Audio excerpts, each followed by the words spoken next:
सामूहिक बहिष्कार ही वेळ या प्रभागात आलीच का?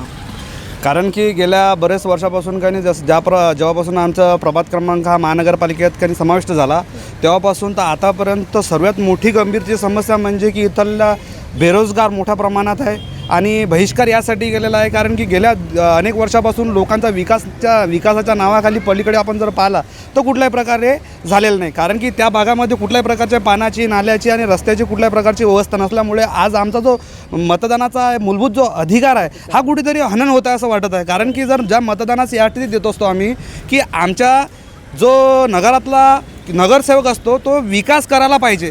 आता राहिला प्रश्न लाईट बिल झालं, रोड झाले, नाले झाले, हा तर महानगरपालिका आयुक्त आहे, हा आमचा मूलभूत अधिकार आहे जो की आम्हाला द्यावा लागतो. पण त्याही पलीकडे आम्हाला आमच्या या बहिष्कार आमच्या जो ताकद कारण की कुठंतरी आमच्या या मतदान करत असताना आम्ही जो प्रतिनिधित्व निवडून देत असतो तो आम्हाला त्याच्यापाशी न जाण्यापेक्षा तो आमच्यापाशी येऊन त्या कोणत्याच गोष्टीचं समाधान करायला पाहिजे हे सर्वात मोठी गोष्ट आहे मॅडम.